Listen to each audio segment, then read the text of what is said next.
네, 오늘 장 랭킹5 시작해 보도록 하겠습니다. 일단 빨간불 양대 지수에서 유지가 되고 있는데요. 어떤 키워드에 주목해야 될까요? 두 분의 조언 지금부터 들어보시죠. 헤르메스탁 하창원 본부장, 유진투자증권 챔피언스 라운지 배재원 PB 두 분과 함께 하겠습니다. 어서 오십시오. 안녕하세요. 자, 오늘도 저희 5가지 키워드가 준비되어 있습니다. 오늘도 시장 이야기와 적절히 묶어서 진행을 해보도록 하죠. 5위부터 확인해 보도록 하겠습니다. 지금은 낙폭과대에 투자할 때인가 궁금합니다. 키워드는 로봇이고요. 사실 왜 오르는지 요즘 물음표인 경우가 상당히 많은데 기술적인 반등이라는 이야기도 많이들 하시더라고요. 그래서 로봇도 그런 성격인지 궁금합니다. 배재원 PB님께 먼저 첫 번째로 질문을 드려보도록 하겠습니다. 로봇주가 지난달 말에도 그랬고요. 오늘도 계속 힘을 뿜어내고 있습니다. 어떤 뉴스가 제가 찾지 못한 뉴스가 있었는지 아니면 최근 소외주가 올라오는 그런 가격적인 메리트인지 일단 궁금하거든요. 두산 로보틱스 중심으로 궁금하실 것 같아서요. 흐름 어떻게 봐야 되는지 분석 먼저 듣고 싶습니다. 네, 방금 말씀해 주셨던 것처럼 일단 로봇주의 지금과 같은 상승은 좀 기술적인 반등이 좀 요인이 됐다라고 좀 생각을 하고 있고요. 어떤 특별한 어떤 소재로 인해서 상승을 보여야 되는데 그럴 만한 소재를 정말 찾아보기 힘들었던 이런 말이 많은 만큼 일단은 기술적인 반등으로 보고 있습니다. 지금 두산 로보틱스 같은 경우에는 지금 상장일 이후로부터 지속적으로 하락세를 보이다가 이제 이 거래일 전부터 강한 흐름을 보이고 오늘 다시금 좀 상승 흐름을 보이곤 있는데 저는 이제 이러한 추세가 지속되기에는 쉽진 않을 것 같다. 왜냐하면 일단 보유해소 물량에 대한 그런 문제도 있겠지만 현재 지금 고금리가 지속적으로 장기화가 되면서 지금 미국 쪽의 10년물 국채금리도 5%를 돌파하는 흐름을 보였잖아요. 근데 이런 로봇과 같은 신사업 같은 경우는 이렇게 금리가 이렇게 고금리 같은 레벨 상황에서는 새로운 투자가 쉽사리 일어나기가 쉽지 않습니다. 그렇기 때문에 지금 같은 반등은 실적이라던가 어떤 소재단에서의 상승보다는 좀 기술적 반등이 좀 더 크게 가미가 되지 않았나라고 생각을 하고 있습니다. 그러면 1차적으로는 최근에 많이 빠졌기 때문에 올라왔다라고 정리하는 게 맞다? 네, 그렇게 보는 게 맞다고 생각을 합니다. 그러면은 최근에 소외주들이 움찔움찔 움직이는 모습이 PB님 보이잖아요. 로봇주는 이런 상식이 나와도 따라가면 안 된다라고 정리를 한다고 한다면 다른 소외주가 기술적으로 오를 때도 비슷한 대응이 필요할까요? 아니면 결이 다른 포인트도 있을까요? 로봇주 같은 경우에는 이런 솔직히 모멘텀이라든지 뉴스라든지 이런 게 굉장히 민감할 수 있는 부분입니다. 그렇기 때문에 저는 다른 업종보다는 로봇주는 단기적인 트레이딩이라든지 그런 어떤 예를 들어 법 개정이 있으면 일정이 예를 들어 11월 17일 이러면 미리 선제적으로 어느 정도 대응을 해볼 만한 섹터라고는 생각을 하고 있습니다. 그러면은 지금 만약에 연말까지 본다고 한다면 일정 매매 정도만이 가능하다? 네, 일정 매매만이 가능한데 모든 로봇은 아니고 로봇 내에서도 저는 협동 로봇 쪽을 좀 더 유심히 바라봐야 된다고 생각을 하는데 그중에서 대표적으로 두산 로보틱스, 레인보우 로보틱스, 뉴로메카 이 정도 선에서 좀 대응을 하는 방안이 가장 좋다고 좀 생각을 하고 있습니다. 알겠습니다. 일정을 보면서 대응을 해보자. 오늘 성격만큼은 가격적인 메리트에 무게를 더 주셨습니다. 하창원 본부장님과도 이야기 좀 이어가 보도록 할게요. 두산 로보틱스가 궁금하실 것 같아서 여기서부터 추가로 좀 이어가 보도록 하겠습니다. 두산 로보틱스 기준으로 본다면 일단은 지금 자리에서도 보호예수 물량이라는 점에서는 고려를 안 해도 되는 건지도 궁금하고요. 기술적으로 보시는 분들 궁금하실 것 같아요. 지난달 30일 만들어진 자리에 의미가 있는지 속도 측면에서 바닥은 다지면서 천천히 준비하는 과정이란 신호도 될 수 있을지 궁금하실 것 같거든요. 이 점은 어떻게 저희 해석해야 될까요? 일단 보호해소 물량 같은 경우는 11월 6일에 나올 예정이죠. 약 한 44만 주 정도가 나올 예정인데 일단은 이제 신규 상장주에서 전체 규모 대비했을 때는 사실 그렇게 엄청 크다라고 보기는 어렵지만 어쨌든 나올 수 있는 물량이 있잖아요. 그렇게 됐을 때는 몇 개월 안 남았기 때문에 그 부분을 확인하시고 좀 접근하시는 게 맞고 또 이제 한 달 뒤에 또 남아요. 이 똑같은 물량이. 그래서 일단 단기적으로 이렇게 똑같이 나올 물량들이 있다라는 부분들을 좀 체크를 해보실 필요가 있을 것 같고 나머지 좀 이제 큰 물량들은 사실 조금 더 시간이 있기는 하지만 어쨌든 간에 이제 신규 상장주에서 투자를 하시려면은 그 부분을 배제할 수는 없다. 그래서 이 이슈들은 계속 체크를 하셔야 되고요. 그다음에 이제 이평선 상으로는 사실 이제 단기로 봤을 때는 지금 3거래일 연달아 이전에 이런 가격대보다 훨씬 더 높아져 있기 때문에 추가적인 움직임이 나타날 수는 있죠. 그 가능성이 지금 상황에서는 더 높은데 이게 근데 지금 연속적으로 올라갈 타이밍가에 대해서는 사실 좀 물음표가 들긴 하거든요. 네. 그러니까 기술적인 반등이 나오더라도 사실 보호해서 물량이라든지 이런 것들이 다 나오고 나서 나왔으면 그런가 싶긴 할 텐데 이게 지금 모빌리티 혁신법에 대한 부분에서 이제 로보티즈가 튀기는 것 때문에 또 가는 건지 그러니까 이전에도 이 거래일 전이죠. 이 월요일 날 움직일 때도 이제 다른 개별주에서의 좋은 이슈가 나왔을 때 두산 로보틱스가 굉장히 좀 강하게 움직였거든요. 그러니까 이게 지금 다른 그런 이제 또 개별적인 이슈에 영향을 받아서 좀 같이 움직이는 건지 아니면 오늘 또 저출산 대책 얘기가 나왔잖아요. 추가적인 대책 얘기가 나왔는데 그게 결국엔 로봇에게는 앞으로 더 상용화가 되고 이제 사업에 대한 영역을 확대할 수 있는 부분이 되겠죠. 그러니까 그 부분 때문인지 사실 좀 이렇게 억지로 끼어들면 뭔가 이렇게 이유를 만들어낼 거는 많지만 딱 이거야 라고 해서 올랐다라고 보기에는 조금 애매한 부분들이 있어서 일단 수급이 쏠리니까 거기에 따른 좀 이제 같은 트레이딩이 좀 들어가지 않았나라는 부분으로 이해를 해보시면 좋을 것 같습니다. 뉴스가 여러 다리를 건너야 되니까 저희 헤드라인 잡은 것처럼 낙폭 과대는 맞다라고 볼 수는 있나요? 이게 그러니까 이제 신규 상장주라서 그걸로 보기도 조금은 좀 애매하지 않을까 싶거든요. 물론 많이 떨어지긴 했죠. 근데 뭐 레인보우 로보틱스로 좀 말씀을 드리면 요번에 다시 한번 신고가 갱신을 할 때가 이제 두산 로보틱스 IPO 이슈가 있을 때 막 슉 올랐었잖아요. 근데 이제 그거는 이슈에 따른 IPO에 대한 수급 쏠림이 많았고 거기에 따른 시장의 관심이 나오면서 나왔기 때문에 이걸 과연 낙폭 과대로 이렇게 엮을 수가 있는 것이냐. 그냥 그 이슈 모멘텀에 따른 수급이 들어왔고 그게 이제 해소가 되면서 이슈 소멸에 따른 물량이 똑같이 빠진 거거든요. 근데 그 이전 가격대보다 빠지지도 않았어요, 오히려. 그렇기 때문에 이걸 낙폭 과대로 보는 게 과연 맞나라는 부분에서 좀 물음표가 있다라고 저는 개인적으로 생각하고 있습니다. 알겠습니다. 낙폭 과대 포인트는 계속 궁금하실 테니까요. 좀 끌고 가보면서 추가적으로 키워드 나올 때마다 또 질문은 이어가도록 할게요. 일단 4위로 넘어가도록 하겠습니다. 오늘 이쪽 궁금하실 것 같습니다. 반도체 본다면 오늘 전반적으로 봤을 때 탑2의 흐름이 주목받고 있습니다. 일단 본부장이 가장 궁금한 건 낙폭 과대 이 키워드를 끌고 오려고 합니다. 사실 뭐 새롭게 호재가 나온 것도 아니다라는 생각도 하실 것 같아요. 어제 나온 삼성전자발 이슈를 오늘 시황에서 많이 설명을 하고 있고요. 물론 수출 데이터가 있긴 하지만요. 궁금한 건 낙폭 과대에 대해서 포커스를 많이 보시는 분들은 사실 한미반도체, 이수페타시스 그러니까 HBM 키워드를 가진 종목군에서의 반등을 기대하실 텐데 이쪽이 아니라 지금 강하게 반도체가 간다라고 말할 수 있는 쪽은 삼성전자, SK 하이닉스 뿐이거든요. 그럼 이 현상을 어떻게 생각해야 되는지 궁금합니다. 오늘장의 패턴은 어떻게 봐야 될까요? 일단은 이 하이닉스와 삼성전자가 먼저 가주는 것이 훨씬 더 좋죠. 네. 일단은 이쪽이 움직이기 시작하면 뭐 말씀하신 거 HBM 관련된 종목군들은 움직일 수밖에 없다라고 생각을 하고 있거든요. 그러니까 이제 이쪽이 세게 가니까 지금 소부장들이 못 가는 거예요. 왜냐면 이쪽을 올리려면은 수급이 오히려 쏠려야 되잖아요. 다 같이 가던 날도 있었는데 지금은 거래 대금이 충분하지 그렇죠. 않은 힘이 상태라서. 부족하죠. 네, 힘이 부족하죠. 특히나 이제 삼성전자 같은 경우는 전거래일에 굉장히 많은 거의 200만 주 넘게 외국인이 던졌기 때문에 오늘 지금 이제 장중에서 매수로 잡히고 있거든요. 그래서 뭐 그런 부분으로 본다라고 한다면 뭐 충분히 이런 수급 쏠림이 이쪽으로 좀 간 것이 아닌가라고 보여지고 있고요. 일단은 기대감 자체는 좀 높아졌죠. 그러니까 SK 하이닉스에서의 그런 좀 오보 관련된 이슈도 있었고, 그다음에 이제 엔비디아발 사실 지난주부터 나왔었던 이슈긴 한데 이게 어쨌든 초도 물량이 못 나가는 것이 결국엔 반도체 전반적으로 안 좋게 되는 것이 아닌가라는 부분들이 재부각되면서 사실 어제는 전거래일에는 삼성전자나 하이닉스가 좀 강하게 좀 조정이 나왔거든요.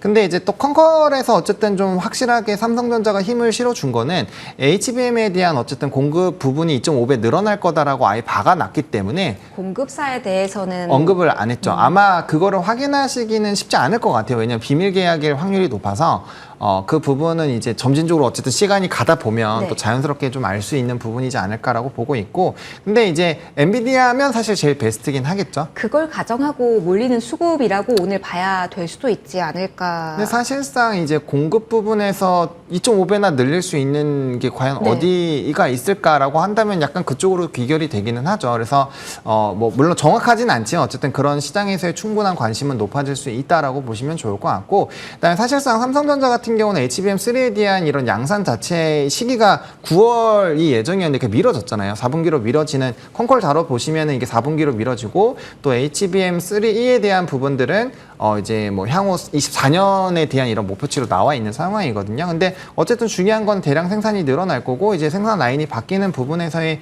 좀 기대감이 생기지 않나라고 보고 있고 최근에 또 HBM에 대한 공급 부족이 추가로도 나올 수 있다라는 얘기들이 있기 때문에 만약에 이러한 상황이라면 수요가 이 정도로 견조하고 공급에 대한 부족 이슈들이 나타나게 된다면 뭐 단연 하이닉스가 뭐 독점을 거의 하는 식으로 하고는 있지만 결국엔 그 물량들이 삼성전자한테도 뿌려지지 않을까라는 기대감으로 본다면 충분히 뭐 반도체는 긍정적으로 보셔도 좋을 것 같고 그다음에 앞서 말씀해주신 수출 데이터에서도 이때까지 나왔었던 반도체 물량 중에서는 가장 또 최고치를 또 기록을 했잖아요. 그런 업황에 대한 턴 기조들이 또 나타나고 있는 상황이어서 뭐 전반적으로 본다면 약간의 뭐 이런 속도 부분을 확인하는 과정에서 약간의 이런 횡보세가 유지가 될 수는 있겠지만 뭐 방향성이 정해져 있고 이제 2분기에서 바닥을 다지고 3분기에서는 이제 올라가는 속도를 확인하고 있고 4분기에 아마 실적 발표 이후에는 그게 확실하게 그 방향성이 가늠이 될 거기 때문에 그때부터는 좀 반도체 쪽도 굉장히 속도를 낼 수 있다라는 관점으로 반도체 업황을 좀 이해를 해보시면 어떨까 싶습니다. 그럼 업황 자체가 이런 상황이라면 힘을 한쪽에만 실어야 되는 상황이다라고 앞서 본부장님 이야기를 해주셨잖아요.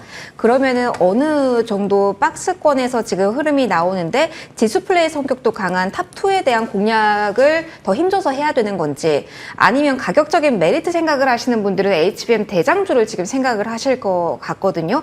연말로 갈수록 어느 쪽에 큰 손들의 힘이 더 실리게 될 것이라 보시는지 투자자분들이 헷갈리실 것 같은데 정리 좀 부탁드릴게요. 사실 뭐 이제 반반으로 들고 가시는 게 제일 낫긴 하죠. 왜냐면 물론 이제 수익성을 따지시면은 소부장 HBM 쪽이 훨씬 빠를 겁니다. 여전히 이때까지 그래왔던 것처럼. 근데 지금 이제 이 소부장 쪽도 주가가 많이 올랐잖아요. 그러면은 뭐 9월부터 대주주 양도세 이런 얘기들이 나오긴 했지만 어쨌든 양도세에 관련된 부분에서 이슈가 나올 수가 있고 충분히 주가가 많이 오른 쪽에서 이슈가 나올 수가 있거든요. 그런 걸 생각을 해보신다면 오히려 안 움직인 삼성전자 쪽을 보시는 게 조금 더 낫지 않을까라고 보고 있고, 그러니까 이제 플레이를 할 수 있는 거는 지금 크게 두 가지로 나눠집니다. 아예 소부장 쪽으로만 보시거나 아니면 하이닉스를 먼저 집중적으로 보시면서 한 14만 원에서 15만 원 사실 그 라인이 어떻게 보면은 하이닉스가 좀 넘어야 될 큰 산이거든요. 네. 그 라인 정도 됐을 때 하이닉스 먼저 정리하고 다시 삼성전자로 이제 움직이는 약간 삼성전자랑 하이닉스와의 이런 핑퐁을 노리시는 전략이 하나 있고요. 아니면 아예 그냥 소부장 쪽으로 가시는 전략으로 하셔도 좋고, 그러니까 이 반도체 쪽에서도 지금 투자 전략은 상당히 좀 나뉠 수 있다라고 보시면 좋을 것 같습니다. 외국인과 기관의 수급 역시 요즘 장에서는 묵직하게 지키는 전략이 아니라 그 두 종목 사이에서 핑퐁이 간다라는 데서도 힌트를 좀 얻을 수 있을까요? 그렇죠. 왜냐면 이제 뭐 보시면 아시겠지만 하이닉스 셀 때 뭐 삼성전자가 네. 조금 안 좋을 때가 많았고 또 삼성전자 좋을 때는 좀 하이닉스는 쉬어갈 때가 많았거든요. 그래서 분명 그런 움직임을 좀 맞춰가는 과정들이 있을 거고, 과거의 흐름을 보시면 결국 하이닉스가 먼저 가면 삼성전자 따라가고요. 삼성전자가 먼저 가면 하이닉스가 따라갔었기 때문에 뭐 결과적으로는 그 이제 선순위 싸움이라고 저는 생각을 하고 있습니다.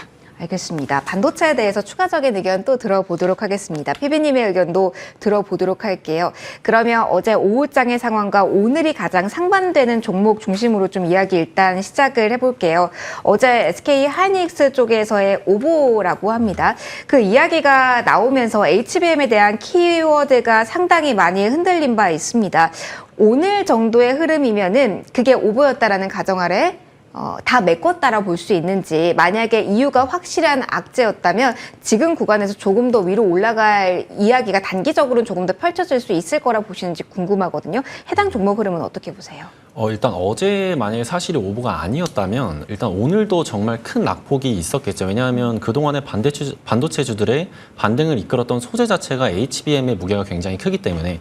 하지만 이제 오보라는 사실이 아직 뭐 확정적이진 않지만 이제 어느 정도 시장에서 이제 중론화되고 있잖아요. 그렇다 보니까 SK하이닉스도 어느 정도 반등을 보였고, 이제 근데 현재 상황에서 어제의 주가를 완전히 회복하지 못한 것까지의 이유는 정확히 누구도 알 수 없죠. 하지만 지금 HBM에 대한 이런 상승 모멘텀은 여전히 남아 있고 이제 해가 거듭날수록 더욱더 부각을 받을 것이다라고 좀 생각을 하고 있습니다.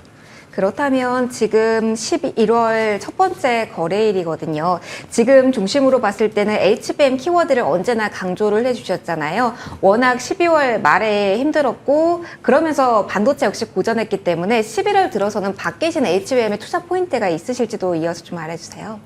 HBM에 대한 투자 포인트는 여전히 유효하고 이제 지속적으로 삼성보다는 제가 지속적으로 SK하이닉스 쪽으로 말씀을 드렸는데 그 이유가 삼성 쪽에서는 HBM에 대한 연구 개발을 어느 정도 멈췄던 그런 이력이 있는데 SK하이닉스는 그런 2, 3년의 기간 동안 지속적으로 연구 개발을 지속했거든요. 그렇다 보니까 엔비디아라는 이런 확실한 고객사도 먼저 확보를 했고 그런데 이런 기술 격차가 단기간에 바로 역전되기는 힘들고요. 근데 다만 삼성 쪽이 그렇다고 HBM에서 뭐 뒤처진 건 아니냐 이렇게 확답을 지을 수는 없는 거는 HBM에 대한 수요가 정말 가파르게 증가하고 있다는 겁니다. 현재 연평균 뭐 기준으로 해서 80%까지 성장이 되고 향후 3, 4년 뒤에는 D램 쪽에서의 이 HBM 매출이 50%가 넘는다라는 이런 뭐 리포트도 있는데 그렇다 보니까 SK 혼자만으로는 그 물량을 충당할 수 없다. 삼성전자도 같이 충당을 할 것이다. 라는 부분에서 현재까지도 HBM에 대한 이런 투자 포인트는 유효하다라고 생각을 하고 있습니다.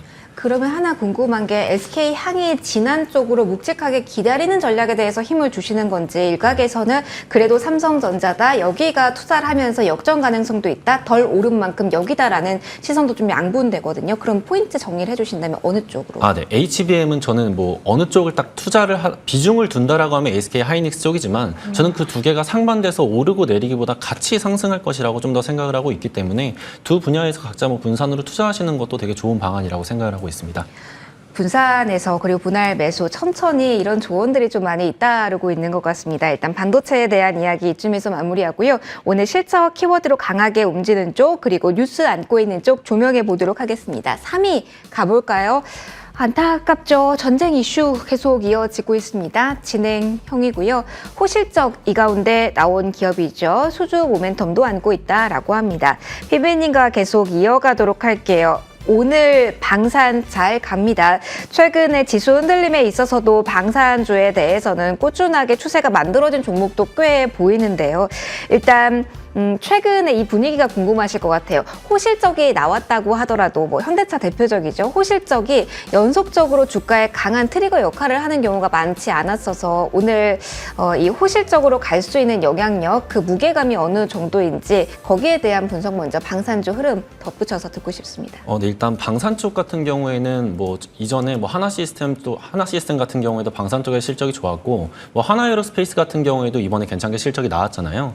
그런데 이런 실적뿐만이 아니라 최근에 어떻게 보면 2020년부터 지금까지의 흐름도 굉장히 눈여겨봐야 할 거라고 생각을 하고 있습니다. 먼저 일단 뭐 미중 간의 무역 갈등으로 인해서 이 두 나라 간의 이런 냉전이 지속되고 있잖아요. 그뿐만이 아니라 러시아와 우크라이나의 전쟁이 일어나면서 유럽 쪽에서도 이제 이런 무기에 대한 정말 필요성을 많이 느끼고 있습니다. 그리고 최근에 있었던 지금도 진행되고 있지만 이스라엘 쪽에서의 이런 전쟁까지도 방산업종에서는 굉장히 좀 호재로 작용을 하고 있어요. 그렇기 때문에 현재 2023년뿐만이 아니라 2024년 그리고 이후까지도 실적이 괜찮게 나오겠네라는 기대감이 형성이 되면서 방산업종에서의 수급이 집중되고 있는 것으로 지금 보이고 있습니다. 그러면 이게 더 이어질 가능성은 어느 정도로 보실까요? 저는 이어질 가능성이 굉장히 높다. 그리고 하나에어로스페이스 같은 경우는 현재 큰 상승을 보였지만 저는 지금 상황에서도 매수가 정말 유효하다고 생각을 하고 있습니다. 최근에 일단 폴란드와의 1차 계약에서 엄청난 호실적을 내면서 2022년 8월 정도인데 그때 이후로 하나에어로스페이스 주가가 굉장히 많이 오르다가 이제 좀 피크아웃 우려가 있었어요. 이제 폴란드 향해 2차 계약이 왜 이렇게 지연이 되냐. 다른 유럽 국가는 왜 이렇게 계약을 안 하냐라는 이런 의구심이 있었는데 어떻게 보면 이 무기 같은 경우에는 도입을 할 때 거의 한 1.5년에서 2년 정도의 검토 과정이 필요하다라고 합니다. 그렇기 때문에 유럽 쪽에서의 수요는 아직도 여전히 가능성이 있다. 그리고 폴란드의 2차 계약 같은 경우에는 현재 폴란드 정권 쪽에서의 이런 문제가 좀 있기 때문에 지연되는 것이지만 이게 계약이 파기되거나 아직 그런 상황이 아니기 때문에 기대감이 농후한 상황입니다. 또한 중동 쪽도 여전히 지금 기대감이 많은 상황이고요. 그렇기 때문에 현재 방산업종이 작년 대비해서 많이 많이 좀 조정을 보였지만 여전히 매력이 있다라고 좀 저는 말씀드릴 수 있겠습니다. 알겠습니다. 방산 쪽에 대해서 좀 이야기 계속 이어가 보도록 할게요. 본부장님의 포인트도 궁금합니다. 상반기에 비해서 사실은 급등 랠리가 연속적으로 나타나긴 조금 아쉬웠던 부분이 방산.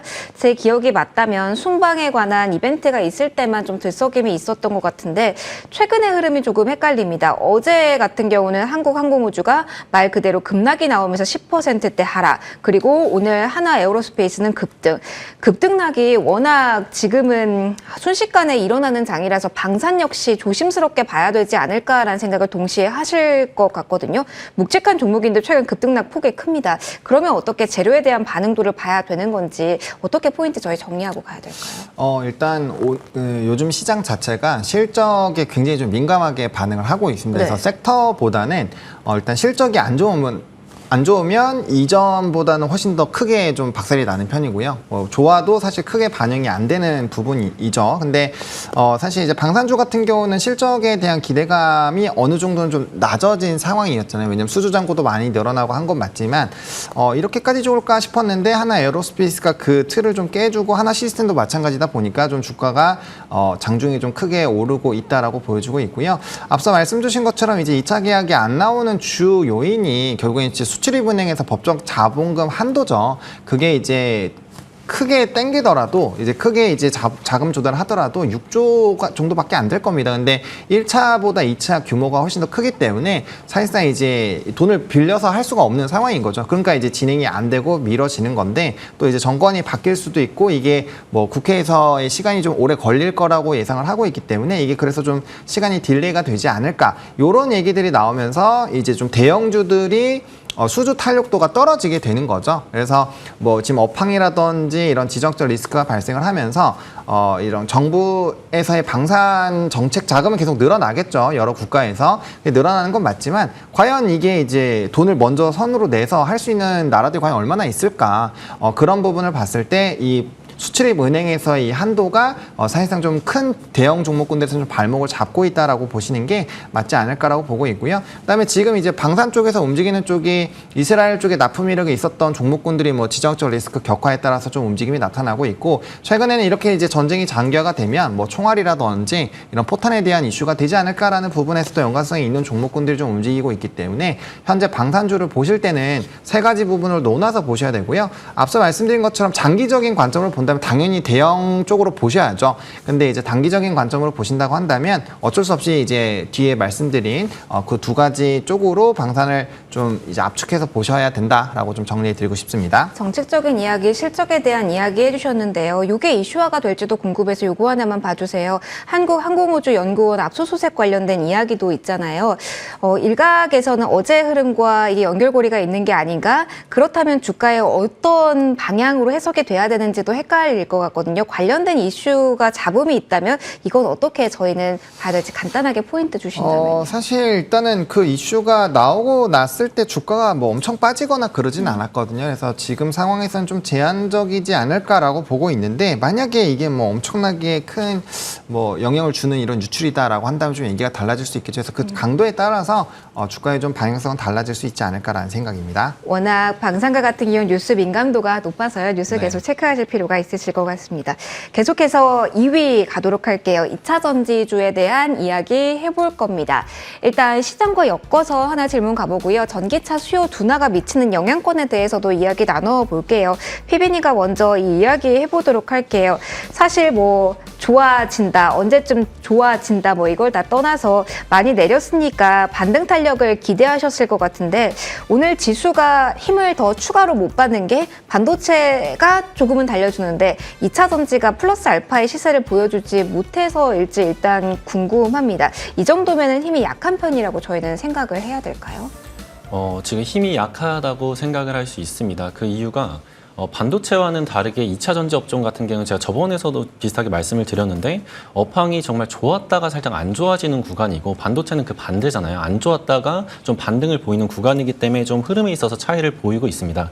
그렇기 때문에 현재 우리나라의 이제 2차 전지 업종, 특히 뭐 셀이라든지 양극재 소재 같은 경우에는 지켜봐야 될 부분이 굉장히 많아요. 일단 첫 번째는 정말 완성차 업체들의 이런 전기차 수요가 어느 정도로 둔화가 멈출까 이 부분을 먼저 살펴봐야 되고 소재단에서는 이런 리튬 가격의 반등이 굉장히 중요하기 때문에 현재 리튬 가격이 저점을 다지는 듯 하면서 더 추가적인 하락을 보이면서 소재단에서는 이런 판가 인상 이슈가 되게 어렵잖아요. 그렇기 때문에 실적 부분에서도 부진성을 면치 못하고 있다라는 부분에서 어떻게 보면 지수단에서의 레벨이 높아지지 못하는 이유가 2차 전지 때문에다라고 말씀을 드릴 수 있겠습니다. 여러 가지 업황에 대한 이야기는 많이 들으셔서 아실 겁니다. 그러면 투자 심리 관련해서 어떠한 이야기가 나올 수 있을지 모멘텀 같이 좀 찾아보도록 할게요. 이 점 본부장님과 이야기해 보도록 하겠습니다. 올해 마지막 IPO로 기대를 모으고 있는 기업이 바로 에코프로 머티리얼스입니다. 상장 채비에 지금 나선 상황이죠. 2차 전지에 대해서 활력이 거의 없다시피 합니다. 창백한데요. 이게 활력을 가져다 줄 모멘텀 역할을 할 수 있을지 어느 정도 이때 나오는 일정들이 있습니다. 그렇기 때문에 이 점 어떻게 봐야 될지 궁금하실 것 같거든요. 어떤 위치 점할 수 있다 보시는지요? 일단은 만약에 이제 두산 로보틱스 IPO 때처럼 정말 어마어마한 이런 자금이 쏠린다라고 한다면 아마 요번에 이제 로봇주들이 한번 단기적인 시세가 난 것처럼 그렇게 될 확률을 배제할 수는 없습니다. 그때는 에코프로 중심으로 봐야 되나요? 두산 로보틱스가 두산이었던 것처럼?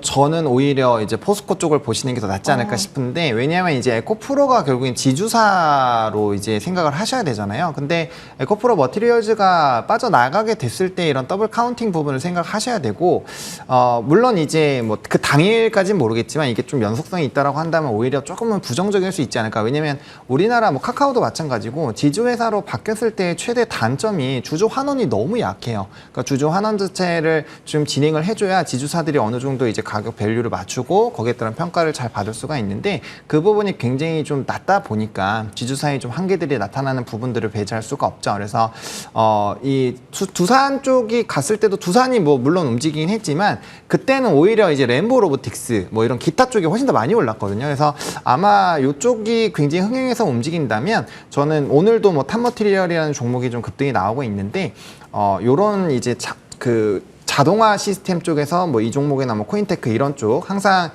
말씀드릴 때 이쪽을 좀 중심으로 먼저 보셔야 된다고 말씀을 드리는데 이런 쪽이나 아니면 이제 포스코 그룹 쪽으로 보셔야 될 것 같고 일단 투신 자체는 강하다라는 생각이 드는 게 탑머티리얼이 이제 이 2차 전지 자동화 장비에서 전공정 후공정을 동시에 다룰 수 있는 회사고 수주도 상당히 잘 받아서 이제 실적이 잘 나오고 있거든요. 근데 장비 쪽이 지금 업황 자체가 나쁘지 않기 때문에 소재단보다는 훨씬 더 좋은 상황이고 근데 이제 실적도 좋고 수주도 잘 받고 있는데도 좀 외면을 받았는데 최근에 이제 LFP 관련된 이슈까지 부각이 되면서 주가에 좀 슈팅이 나오고 있기 때문에 이런 관점을 본다면 투신 자체가 아예 없는 것은 아니다. 그래서 이 기간의 수요 예측에 따라서 단기적인 불꽃은 충분히 좀 나올 수 있지 않을까라는 생각은 있습니다. 그러면 일정상으로는 밴드 상단에서 결정이 되는 그 일자 중심으로 봐야 될까요? 아니면 더 길게 가서 일반 청약에서 흥행을 하는지 뭐 여기까지 더 끌고 갈 수 있는 이슈일까요? 저는 일반 청약까지는 봐야 된다고 봅니다. 예, 왜냐하면 그게 또 개인의 또 얼마나 또 관심도가 있는지를 좀 측정을 할 수 있기 때문에 일단 일반 청약까지는 보셔야 될 것 같다라고 말씀을 드리겠습니다. 알겠습니다. 관련돼서 결과치 나오면 저희가 또 랭킹5에서 한 번 더 전략에 대한 고민 함께 해드리도록 하겠습니다. 1위 확인해 봐야 될 것 같습니다. 어제도 저희가 주류주에 대한 이야기를 하면서 하이트젤로 윗꼬리가 달렸습니다. 이슈 어떻게 볼까요? 라는 이야기를 풀어가 본가 있는데요. 오늘은 조금 더 다른 쪽에서의 흐름도 나오고 있습니다. 피비님과 이야기 풀어가 보도록 할게요. 재료가 이렇게 무겁나요? 사실 어제 안 움직였던, 어제 좀 약했던 쪽에서 오히려 오전에 되려 강한 탄력이 나왔거든요.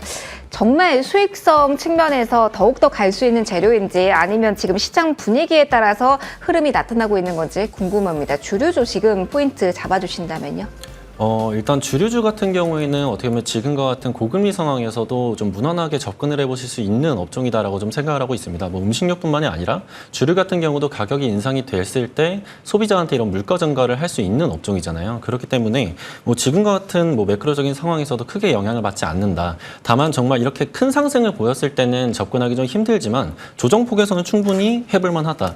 그래서 저는 뭐 최근에 어떻게 보면 제로 콜라라든지 뭐 이런 제로 소주도 굉장히 인기를 많이 얻고 있잖아요. 그렇기 때문에 그로 인해서 좀 수혜를 받는 기업들 한번 잘 찾아보신다면 거기서 충분히 수익을 낼 수 있는 기회가 있다라고 좀 말씀을 드릴 수 있습니다. 지금 뜨고 있는 주정 관련주를 잡기는 무리고 다른 쪽에서 기다려보자라는 이야기 해주신 걸까요? 다른 쪽이 아니고 상승을 보인 종목 중에서도 어느 정도 조금씩 조정을 보인 저는 롯데칠성이라든지 이런 기업들 좀 탄탄한 기업들에 투자를 하시니 좋지 않을까. 대신 음식료 기업들 특성상 정말 큰 상승을 빠르게 보이고 이러진 않습니다. 그렇게 좀 지지부진하게 상승을 보일 수 있는데 그런 어느 정도의 인내심이 있다면 충분히 해볼 만한 종목이다라고 생각을 할 수 있습니다. 그러면은 사실 먹거리라는 게 필수 소비재 측면에서 저희가 이야기를 해봤는데 다른 시선으로 보면 어떨까요? 사실 소비주에 대해서 좀 질문을 이어가고자 합니다. 관군제에 대한 이야기를 저희가 많이 나진 않았는데요. 연말로 가면서 미국 쪽의 이벤트가 또 많이 기대가 되곤 있잖아요. 중국이 아니라 미국을 본다면 이걸 소비 강화로 본다면 수출 모멘텀 있는 쪽도 많으니까 그 포인트로 본다면 지금 이치 어떤지도 살짝 듣고 싶습니다. 소비 쪽으로 본다면은 좀 기대를 할 수 있지만 저는 거기까지는 쉽지는 않은 게 어떻게 보면 지금 소비주들이 좀 상승을 보이려면 최근에 뭐 의류주들 그렇죠. 이제 중국 쪽에서의 어떤 경기 회복 시그널이 명확히 보여야 되는데 현재 중국 쪽에 뭐 PMI 지수가 다시금 50 밑으로 하회하는 모습을 보였잖아요.